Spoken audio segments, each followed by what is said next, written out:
Le point sur les projets de texte relatifs au Prague et PRCE, sur la contestation actuelle ou future par le SAGES de ce qui y figure,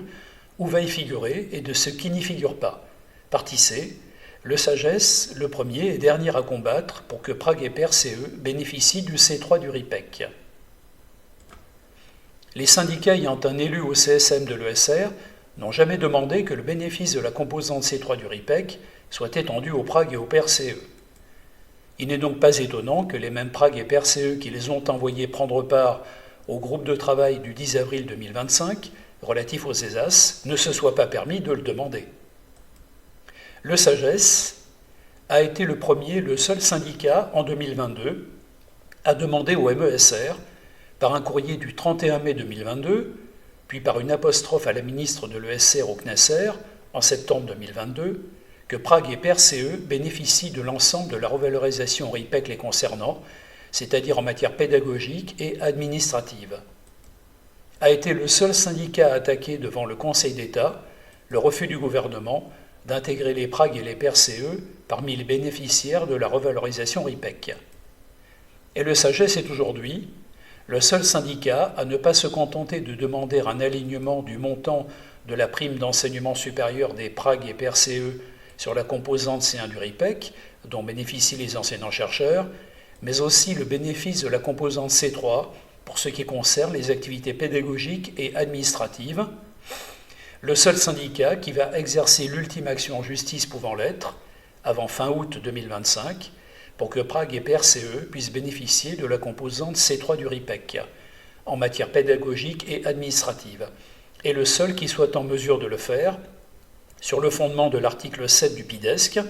Pacte international relatif aux droits économiques, sociaux et culturels de l'ONU. Beaucoup d'enseignants du supérieur considèrent parfois à raison qu'ils réalisent un travail de valeur égale, voire supérieur, à celui d'autres enseignants du supérieur, dont le traitement ou les primes sont supérieurs aux leurs. Mais devant un organe international de règlement des différends, comme ce comité, les modalités de preuve sont très exigeantes. Pour les Prague, les preuves indispensables et irréfutables existent. Le rapport de l'Inspection générale de 2016 sur la place des agrégés dans l'enseignement supérieur, qui constate, après un important travail d'enquête, qu'il n'y a pas de différence de nature et de niveau entre les enseignements des maîtres de conférences et des Prague, notamment en IUT. Les maîtres de conférences enseignant qu'en IUT sont aussi bénéficiaires du RIPEC. La grille indiciaire des Prague est le même plafond que celle des maîtres de conférences, et si le plancher de ces dernières est supérieur à celui des Prague, c'est pour tenir compte de l'entrée à un âge plus tardif dans le corps des maîtres de conférences que dans celui des agrégés. L'article 4 du décret 72-580 sur le statut des professeurs agrégés précise que ces professeurs peuvent également être affectés dans les établissements d'enseignement supérieur. Pour les PRCE et les PLP, en revanche, il n'existe pas de rapport analogue à celui de l'inspection générale, et si ce dernier les mentionne de temps à autre, il ne constitue pas à leur égard une preuve de même ampleur ni de même force. La grille indiciaire des PRCE ou des PLP est plus proche de celle des assistants, qui sont eux aussi des enseignants-chercheurs, mais le décret RIPEC ne vise à son article 1 que les professeurs des universités et les maîtres de conférences, pas les assistants. L'article 4 du décret 72-581 sur le statut des professeurs certifiés précise qu'ils peuvent également assurer certains enseignements dans les établissements d'enseignement supérieur, formulation que le gouvernement a reprise telle qu'elle en 2022 à l'article 2 du décret 92-1189 régissant le statut des PLP et qui est plus restrictive que celle concernant les professeurs agrégés. Aucun ensemble de témoignages de collègues et d'étudiants ne peut, aux yeux du comité PIDESC, compenser la présomption de travail de valeur non égale résultant des considérations qui précèdent.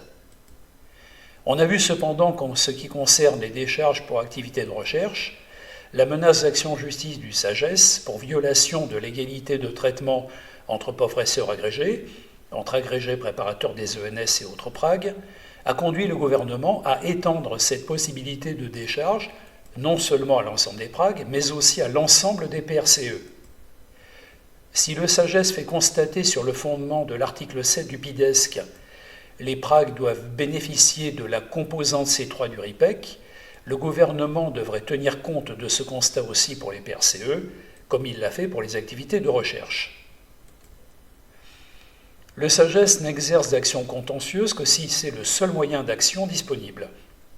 Un ancien Premier ministre a été signataire du décret RIPEC. C'est donc à l'actuel Premier ministre que le SAGES a demandé par lettre le 28 mars 2025 d'étendre le bénéfice du RIPEC à l'ensemble des enseignants du supérieur qui exercent en matière d'enseignement et d'activité administrative un travail de valeur égale à celui des maîtres de conférences. Si le gouvernement ne fait pas droit à cette demande d'ici la fin mai 2025, le SAGES exercera devant le comité PIDESC avant la fin du mois de juin 2025, au nom de certains pragues volontaires, dont les profils correspondent le mieux aux critères de travail de valeur égale, a priori des pragues d'IUT pour les raisons précitées. Les personnes intéressées par les suites de cette action sont invitées à surveiller le site du SAGES et ses médias sociaux en lien sur la page d'accueil de son site.